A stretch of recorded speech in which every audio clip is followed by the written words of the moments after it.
बच्चों, अब हम पुनरावृत्ति से गुणा का जो पार्ट दिया हुआ है तो गुणा वाले प्रश्न करेंगे। तो देखो, इसमें पहला प्रश्न दिया हुआ है, व्रत में दिए गए सेबों को 5-5 के समूहों में बांटिए। ठीक है, तो ये जो व्रत है इसमें ये सेब दिए हुए हैं, इनको हमें क्या करना है, 5-5 के समूह बनाना है। तो देखो, ये यहाँ से यहाँ तक हमने एक समूह बना दिया। इसमें देखो 5 हो गए, 1 2 3 4 5। इसी तरीके से हम दूसरा समूह बना लेंगे। यहाँ देखो, तो इसमें भी 1 2 3 4 5 हो गए। तीसरा समूह बना लेंगे, इसमें भी 1 2 3 4 5 हो गए। चौथा समूह हम बना लेंगे, तो इसमें भी 1 2 3 4 5 हो गए। फिर पाँचवा समूह ये हो गया और छठा समूह ये हो गया। ठीक है, तो कुल मिलाकर कितने समूह बन गए इसमें, देखो 1 2 3 4 5 और 1 6। तो 6 समूह हो गए इसमें। तो पूछ रहा है समूहों की संख्या, तो समूहों की संख्या देखो कितनी हो जाएगी, समूहों की संख्या हो जाएगी 6। और एक समूह में सेबों की संख्या देखो कितनी है, यहाँ पे देखो 1 2 3 4 5, तो 5 5 है सभी में। तो एक समूह में सेबों की संख्या 5 हो जाएगी।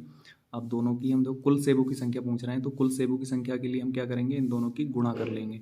ठीक है, तो 6 पंजे 30 या 5 छक 30, तो कितने सेब हो जाएंगे, 30 सेब हो जाएंगे पूरे व्रत में। अगला प्रश्न देखते हैं। देखो, अगला प्रश्न है, श्याम रोज 2 पेज सुलेख लिखता है, वह इसी प्रकार सुलेख लिखता रहे तो 15 दिन में कितने पेज सुलेख लिख लेगा। ठीक है, तो श्याम रोज कितनी सुलेख लिख रहा है, 2 पेज। तो 15 दिन में लिखे गए पेज कितने हो जाएंगे, 2 से 15 की गुणा कर देंगे। ठीक है, तो 2 गुणा 15, ये हो जाएगा 15 दूनी 30 पेज। तो 30 पेज वो लिख लेगा 15 दिन में। अगला प्रश्न है, मध्याह्न भोजन के लिए किसी विद्यालय को एक बच्चे के लिए 150 ग्राम गेहूं प्रतिदिन की दर से मिलता है। 153 बच्चों के लिए विद्यालय को प्रतिदिन कुल कितना गेहूं मिलेगा। ठीक है, तो कैसे निकालेंगे, मध्याह्न भोजन के लिए एक बच्चे को 150 ग्राम गेहूं मिलता है, रोज 150 ग्राम एक बच्चे को, तो 153 बच्चों को एक दिन में कितना मिलेगा। ठीक है, तो 153 बच्चों के लिए प्रतिदिन मिलने वाला गेहूं कितना हो जाएगा, 150 गुणा 153।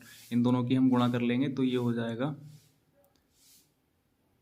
कितना हो जाएगा, देखो ये 22,950 ग्राम। या फिर अगर हम इसको, ये ग्राम में है, किलो में लिखेंगे तो ये हो जाएगा 22 किलो 950 ग्राम। ठीक है, कितना हो जाएगा, 22 किलो 950 ग्राम।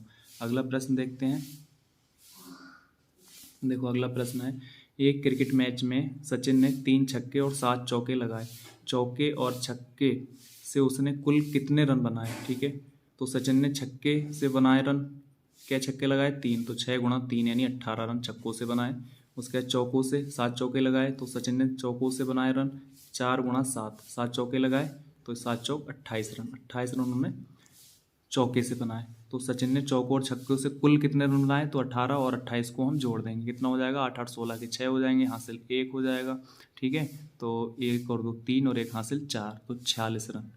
46 रन सचिन ने केवल छक्के और चौके से बनाए। अगला प्रश्न देखते हैं। अगला प्रश्न है, ये जो सारणी दी हुई है, तो कह रहे हैं इसकी हमें गुणा करना है और गुणा करके इसका मान सारणी से निकालना है। किससे निकालना है, सारणी से। ठीक है, तो कैसे करेंगे, देखो 6 की गुणा इससे करेंगे हम 4000 से, तो 6 की गुणा जब 4000 से करेंगे तो 6 चौक 24 हो जाएंगे, और 3 जीरो हैं तो 24 पे 1 2 3 जीरो लगा देंगे। ठीक है, इसी तरीके से 6 की गुणा हम 500 से करेंगे तो 6 पंजे 30, 6 पंजे 30 और 5 पे 2 जीरो, इस पर कोई जीरो नहीं, तो 30 पे 2 जीरो लगा देंगे। इसी तरीके से 6 की गुणा 70 से करेंगे तो 6 सत्ते 42 और 1 जीरो लगा देंगे। ठीक है, फिर 6 3 18। अब इन सब का योग कर लेंगे तो ये हो जाएगा, इन सब का योग 24,000, 3,420 और 18 का योग ये हो गया। ठीक है, अब इसी तरीके से हम 80 की गुणा करेंगे। देखो तो 80 की गुणा करेंगे, 8 चौक 32, 8 चौक 32 और 1 और 3 4 जीरो, तो 32 पे 4 जीरो, 1 2 3 4 जीरो लगा दिए हमने।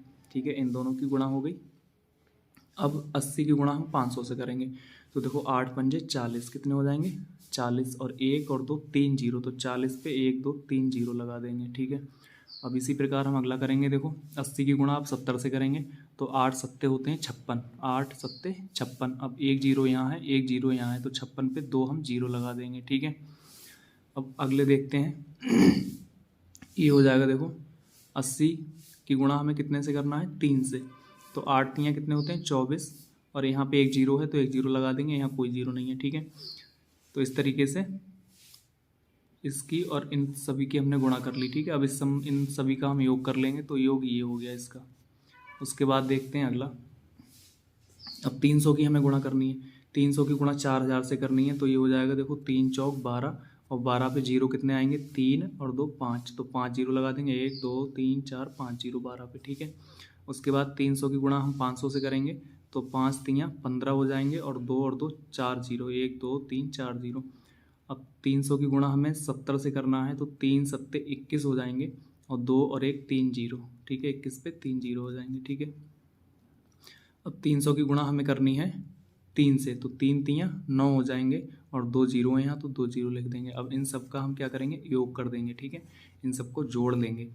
आप लोग जो है ऊपर नीचे इनको लिख के जोड़ सकते हो, ठीक है। अब क्या करेंगे, इन सब का हम जोड़ निकाल देंगे, ठीक है। तो इन सब का जब हम योग करेंगे तीनों का, तो ये हो जाएगा, ये कितना हो जाएगा, इकाई दहाई सैकड़ा हज़ार 10,000 लाख 10 लाख 17,65,178।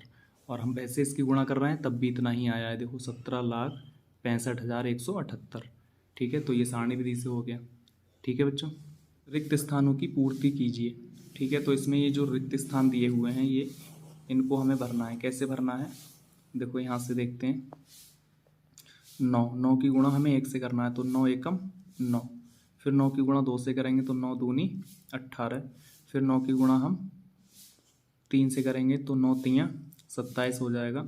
और फिर 9 की गुणा 4 से करेंगे, तो 9 चौक 36, ठीक है। फिर 9 पंजे 45, 9 छक 54, 9 सत्ते 63, 9 अट्ठे 72, 9 नेम 81, और 9 दसावन 90। तो इस तरीके से ये गुणा आ गई, ठीक है। अब देखो ये कह रहे हैं, क्या आपने देखा किसी भी संख्या में, यहाँ देखते हैं, क्या आपने देखा किसी भी संख्या में 9 का गुणा करने पर प्राप्त गुणनफल के अंकों का योग भी 9 से विभाजित होता है।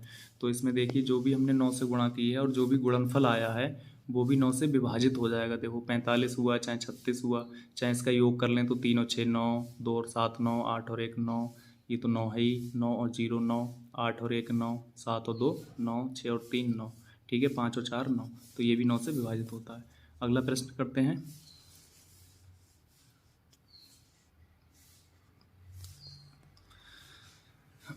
अगला प्रश्न है, देखो इसमें क्या करना है, खाली खानों को चित्रानुसार गुणा करके भरिए। तो खाली खाने, ये जो खाली खाने हैं इनको हमें इस टाइप से, इन दोनों की गुणा करके यहाँ लिखना है, इन दोनों की गुणा करके इसमें लिखना है, इन दोनों की गुणा करके यहाँ लिखना है, इन दोनों की गुणा करके यहाँ लिखना है, और इन दोनों की गुणा करके यहाँ पे लिखना है, ठीक है। तो कैसे लिखेंगे, देखो ये तो दिया हुआ है, 1 और 2 की गुणा करेंगे तो 2 एकम 2, 3 और 2 की करेंगे 3 दूनी 6, और 3 और 4 की गुणा करेंगे तो 3 चौक 12, और 4 और 5 की गुणा करेंगे तो 4 पंजे 20, और 5 और 6 की गुणा करेंगे तो 30। अब 20 और 30 की गुणा करेंगे तो 2 तियाँ 6, और 1 और 1 2 जीरो, ठीक है। उसी तरीके से इन दोनों की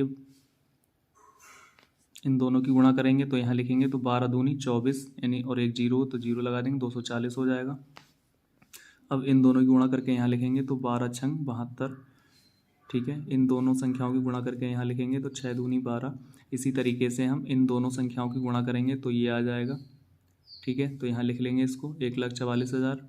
उसके बाद इन दोनों संख्याओं की यानी 72 और 240 की गुणा करेंगे तो ये आ जाएगा 17,200, और 12 और 72 की गुणा करेंगे तो 864। अब इसी तरीके से आगे देखो 864 और 17,280 की जब हम गुणा करेंगे तो ये संख्या आ जाएगी, और 17,280 और 1,44,000 सॉरी 1,44,000 की गुणा करेंगे तो ये संख्या आ जाएगी, इसको यहाँ लिख देंगे। और जब इन दोनों की गुणा करेंगे तो ये संख्या आ जाएगी, ठीक है। अगला प्रश्न देखते हैं। अगला प्रश्न है, सही मिलान कीजिए।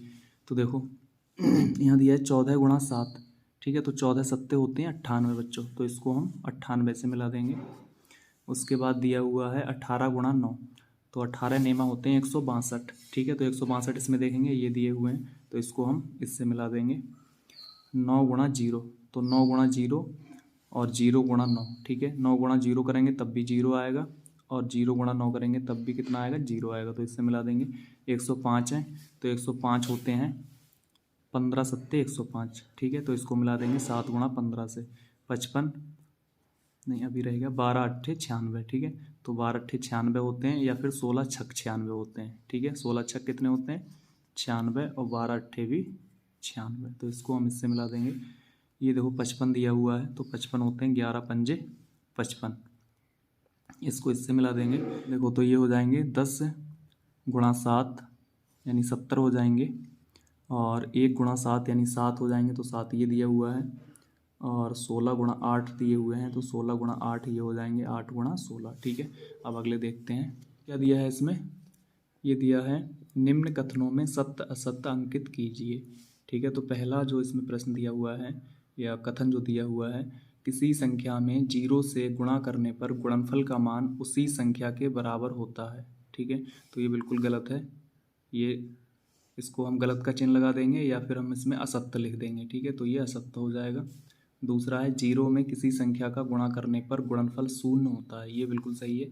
अगर हम किसी भी संख्या का गुणा करेंगे 0 से या 0 में, तो 0 हो जाएगा, ठीक है। किन्हीं दो संख्याओं में गुणनफल में संख्याओं के क्रम परिवर्तन का कोई फर्क नहीं पड़ता है, तो ये भी ठीक है।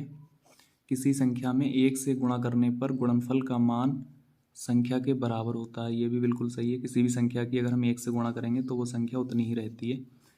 जब किसी संख्या में उसी संख्या को 1 से अधिक बार जोड़ते हैं तो उसे गुणा कहते हैं, ये भी ठीक है। जब हम किसी संख्या में उसी संख्या को 1 से अधिक बार जोड़ते हैं तो इसी को हम गुणा कहते हैं। अगले देखिए, हल कीजिए। तो इसमें देखो कैसे दिया हुआ है, ये संख्या दी है यहाँ 4 5 6 5 0, इसको गुणा करना है 45 से। यहाँ पे ये क्रम उलट दिया है इसका, 45 ऊपर दिया है और 4 5 6 5 0 नीचे दिया हुआ है, ठीक है। और फिर हमने इसकी पूरे की गुणा कर ली, तो गुणा करने पर आया ये 20 54 250, और इसकी भी हमने जब गुणा की, यहाँ पे ऊपर 45 था और यहाँ पे नीचे था 45 650, ठीक है। तो इसकी भी गुणा की, तब भी वही संख्या आई 20 54 250। इसका मतलब ये है कि अगर हम गुणा में संख्याओं का क्रम उलट देते हैं या बदल देते हैं तो गुणनफल पे कोई भी फर्क नहीं पड़ता है, गुणनफल बराबर ही आता है। ये देखिए, ठीक है। तो देखो इसमें दिया है नीचे, क्या आपने देखा, गुणनफल पर संख्याओं के क्रम का कोई प्रभाव नहीं पड़ता है, ठीक है बच्चों।